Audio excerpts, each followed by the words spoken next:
Welcome to the Rise Above Show with Patricia Joe Grover.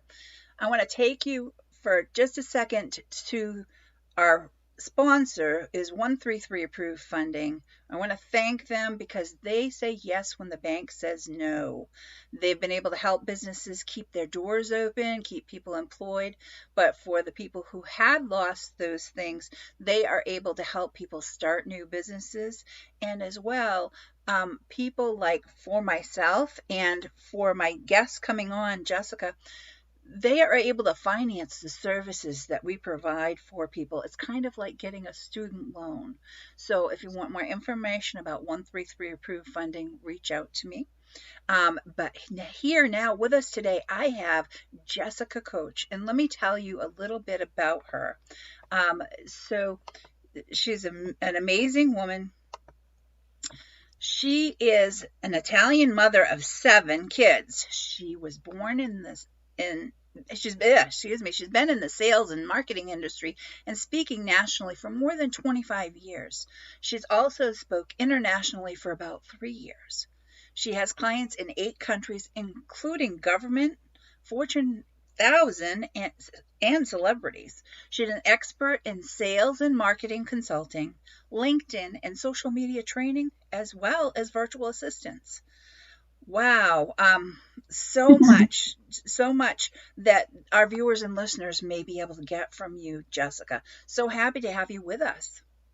Thank you for having me. I'm excited to be here. So I appreciate the message that your podcast and your viewers are getting overall. You know, that whole rise above concept is amazing. Thank you. Thank you. And there are so many people out there having to shift and pivot. And so just getting this information out to people is really, really beneficial, I believe. So can you tell us a little bit, that was just a short clip of what you do in your bio. Can you tell us a little bit more about your background?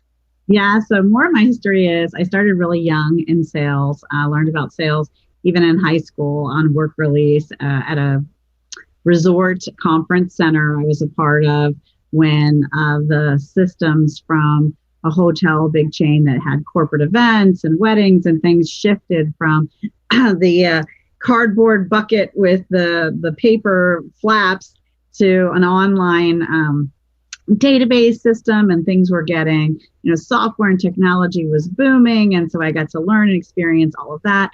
Then not too long after that, I went to radio advertising sales and learned about the world of radio, which was just a blast. I got to work with my clients on their different marketing campaigns. I even got to cut some commercials. And so, get on the radio. It was a lot of fun to work with the celebrities in that space. And it was just it was really a good experience. I then went on to work with a lot of other bigger sales firms where we worked with government entities, so county government executives and state and city and public school systems and hospitals and the CFOs of universities nationally. And the power companies, one of the largest power providers in the world was one of my clients, and hospital systems. And I went and I was flown all over the country to speak at their annual conferences and national associations. And even since I've started my own firm, I've continued to do a lot of that with my connections in those spaces, working with both government and Fortune 100. So sales has been a really big part of my life.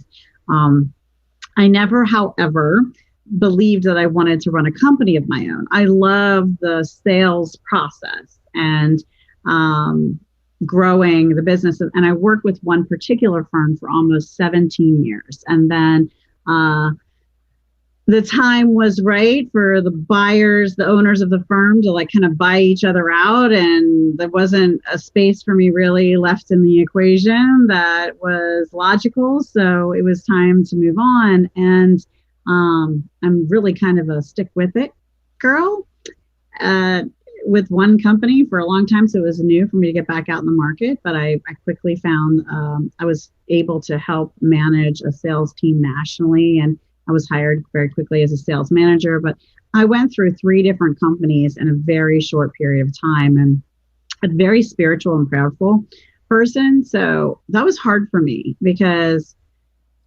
when you go for an interview and you meet a company, it's almost like dating, right? They make all these great promises and The things that were said and written in the contract, you quickly start to see not showing up, and they weren't matching my values and morals, which is also hard to find out in the beginning, right? So at the end of those three, I was a little bit, it was sad. And I had lost because when I say something, I do it. Like, I am trustworthy. I believe in being honorable. And so I was less sad about, not finding the right next position for myself, and more sad that in humanity, right? And people not being true to their word, and it not being what I expected. So it was really a big eye opener. So for a lot of the years with we raised our first group of 6 kids they're all adults. And then we have a 10-year-old now, but a few years back, she wasn't quite 10, and we were homeschooling her. And my husband was, for quite a few years, actually since she was born, he was 100% her caregiver. He's always owned his own contracting company. He's a licensed general contractor, so he's done basements, kitchens, bathrooms, and things. But he kept that license and insured in the business open itself, but really kind of put it on the back seat because my income was enough to support the family, and he had never had the opportunity to be the one, right? And I work from home. I think I pioneered the telecommuting industry because, man, I've been telecommuting when I first interviewed for that job. And that was, gosh, at this point, 20 years ago, easily, if not longer. In the interview, because they were 2 hours from where I lived, I made a deal with them. I said, look, everything I need to do, I can do from home. If I can meet the quotas as a salesperson and do what I'm supposed to do, let me do this from home. If not, then fire me. Now, I did have to, travel to chamber events and sometimes go on site to meetings. And they did fly me for these speaking events. But the majority of my prospecting and research, and even after those conferences, the majority of my big business meetings were via phone conference. We didn't have fancy Zoom back then. We had dial up and we had dial in phone conference, even for the big C-suites of the bigger, larger companies. So I did pioneer that space of, I was working from home and doing things virtually way before it was a thing and before it was cool. It's the only way I could juggle all of the sports activities and being a football and soccer and cheerleading mom, and also having a career, right? So that was that. But after those 3 disappointments, I just said to my husband, look, you're going to have to go back full time. I'm going to stay home with Karen and take over the homeschooling, and I'll market for you, because I could sell space to Eskimos, let's face it.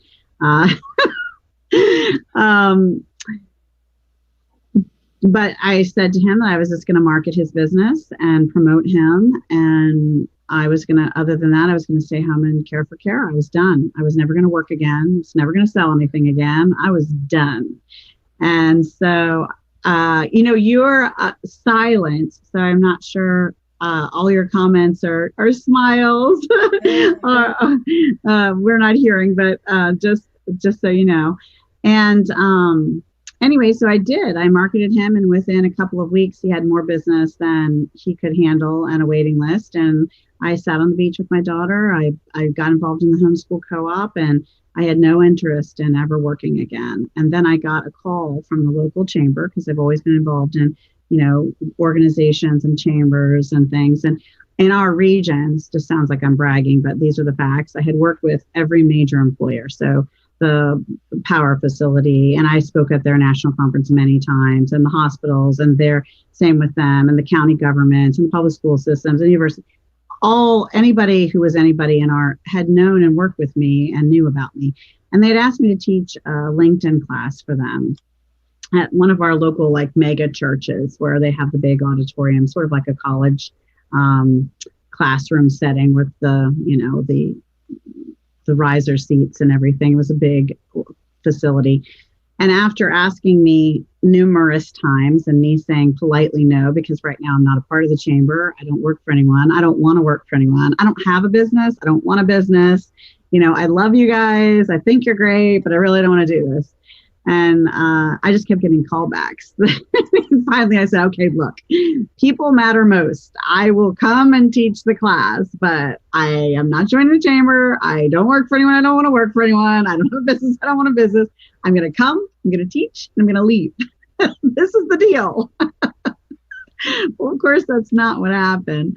I spoke, they threw out an email. Basically, the executive director of that chamber at the time had a really good sense of humor and basically said she's come out of the woodwork and out of hiding and she's going to teach this class. And when I got there, I was moved to tears because it was standing room only. I mean, the place was packed and I got up there. I had never taught a LinkedIn class. I've always used it for sales and business development, which I was very good at.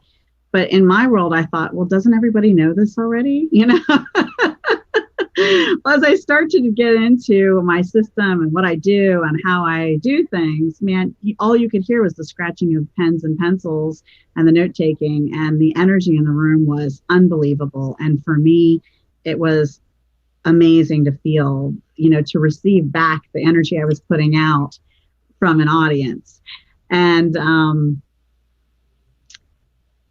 that was great. And at the end, I mean, I stood and there was a line of people. I must have been there another hour just talking to people as they came up one-on-one after the thing, offering me positions, asked me to work with their companies and help them with their stuff. And, I said yes, but I did it for free. So for about 6 months, because I was refusing to work for anyone or start a business. So I just helped people for about 6 months. And then the chamber reached back out to me because they helped coordinate at the local college, the annual women's conference of, on average, I think they get about 500 business women owners in our region, and they come and they have a speaker and they asked me to speak at this conference. So at that point, my husband said, you just need to suck it up, buttercup, get a business card, get a website, you have a business, start charging these people, stop doing everything for free. And I basically felt like a lot like the Jonah and the whale story, where during my time where I was feeling a little bit bruised and broken, I was hiding out in the whale and I was happy to stay there. I was actually pulled out by my ankles.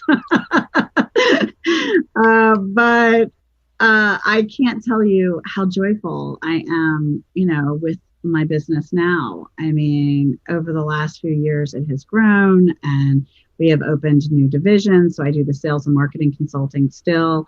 I do LinkedIn and social media training still. And then last fall, we started a virtual assistant membership program because there's about 1 million micro tasks that you need to do for prospecting and research and follow up and, your email newsletter and your email automation, your funnels and all the things, right? And then that doesn't even touch social media of developing content and posting it and scheduling it and all that jazz, right? So what I found was I would have people coming to me asking me, how do you get all these things done? And I said, well, I don't get all these things done. I had, at that point, just for myself, I had about a dozen people who did all the projects for me. And so I got the message from the universe that people wanted things done for them. And so we set up this virtual assistant membership program last fall. We have had a tsunami of amazing customers from 8 different countries, and we do amazing things for them. And now we're approaching 30 trained VAs out of 6 different countries that do all kinds of amazing things. And we support our clients with getting things done. Oh, amazing, amazing. That is so wonderful.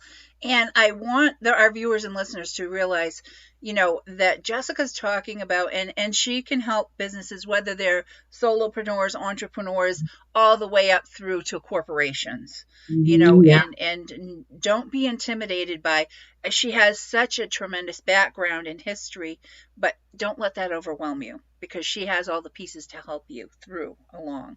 So let me ask you, Jessica, what are the top 3 important things that in sales that are overlooked? So in sales, one of the things that has been lost and forgotten and actually connects to my gift is the art of prospecting. So there is an amount of research you're responsible for. If you want these people, whether you're an author, speaker, coach, online course developer, small business owner, own the local printing press or an embroidery shop or the plumber for that matter, if you want customers and you expect people to give you money, there's some level of research that you're responsible for. And that is a dying art. And there's all kinds of tools that are accessible for you that are paid for by other organizations that people have access to, like the library systems. There's amazing databases that are tax dollars and people can use. And this is not just in the United States. I've helped clients in other countries find access and they didn't know right under their nose whether these free databases that help what's the annual revenue, how many employees do they have, all these, there's really, really fine details that you should be pre-qualifying the people who work with you with, and you're not going to know unless you look. So research is number one. Follow-up is always, everybody knows about follow-up, but then there's a strategy to follow up, right? One of mine is giving people the ability to say both yes and no at the same time. And that helps make it be their idea to work with you and have the next call with you. So, for example, if we were chatting and I was telling you about how great my virtual assistants are, and you were thinking, you know what, I'm about to go on vacation and I'm launching a new book and I just don't feel like I'm ready, to take on one more thing right now, I'd say that I totally get that. The timing is everything. How would you feel if I reached out to you early fall? And that in your mind it gives you the ability to say, no, not right now, right? But then there is, yes, I have permission to call you in the fall. Now, the most important piece of this formula is having a tool or something, whether it's your electronic calendar or a CRM system that has tasks connected to your contacts, is making sure that you or someone from your team makes that call in the fall. And that is how I've landed some of the largest deals in the country, is simply with that process of getting them to say, yes, you have my permission to call me back XYZ day. The third most important piece of sales is tying things together like a rope with three strands, right? So there's a powerful, beautiful story in the Bible about that. It's incorporated in a lot of weddings, and the three strands, right? The three strands make one rope so much stronger. And for sales, I say it's reaching out to connect with them on LinkedIn or whatever social media they're most comfortable on or active on that you can tell, and an email and a phone call. Yes, your phone does actually dial. It makes calls. You can talk to people there. I know you think it's to store all your photographs and so that you can post on Instagram all the time, but really your phone makes phone calls. And so using and connecting with people all three of those ways and referencing, here's the magic sauce, here's the spice in my chili, right? It's making sure that when you're on that call, whether you're leaving a voice message or you're talking to them, that you reference the email you sent as well as the LinkedIn invitation you sent. And in that email, you reference that call and the invitation you sent to them on LinkedIn. And in LinkedIn, you reference that call and the email that you sent. You see where we're going here?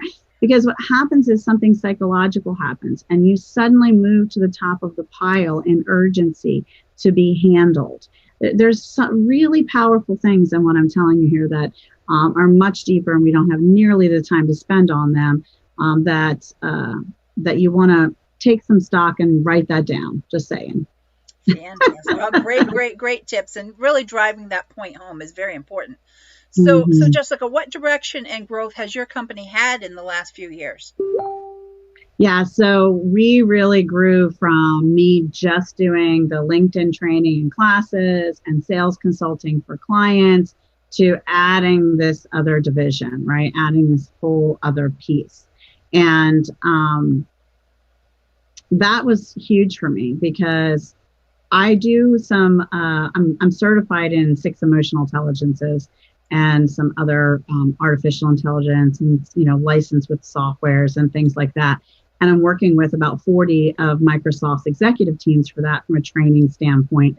But with the new division of the virtual assistant program, we just landed a $240 million tequila company that we're doing the online course development, online content development for their social media and posting for them and taking care of all that. So now I have not just like this sales and leadership training that I can give the executive teams of these larger companies or an individual, but I can also then offer this support from a social media standpoint that both your average realtor or your local, or your self-published author or speaker, all these people need, whether they're a big company or whether they're launching their own empire and becoming a big company, right?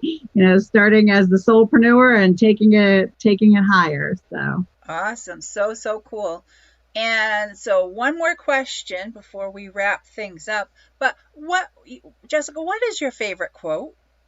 So, as the Italian mother of seven, one of the things I said every single day is, especially if I told you to go clean your room or do your homework, oh, Mom, we'll do it later. My favorite quote, and my husband teases me because I say it all the time, is now is later sooner. So do it now. That works in business and our self accountability and discipline and motivation, as well as if you're the mother of seven trying to get kids to clean their room. So Jessica Koch, now is later sooner. So do it now. Yes. Oh, Jessica, fantastic, fantastic. So you shared some wonderful things, and I know people will want to reach out to you. Do you have any gifts for our viewers and listeners? Absolutely. I referenced it just a bit as a sneak peek, but I have a training video that sells on my website right now for $197 that we are going to give access to you. It is on the art of prospecting. So I give you a walkthrough of what one of those databases look like and what some of the steps are and what you want to do to grow your sales and do your homework, do your research. Oh, thank you. So, Jessica Koch, thank you so much for being with us. And for anybody who'd like to find out more about me, you can go to patriciajogrover.com and you can text the word GOAL, GOAL, to 26786. I have gifts for you that will come right to your inbox to that. Thanks again to our sponsors, 133 Approved Funding, and I have a little video for us. And thank you for being with us. Thank you.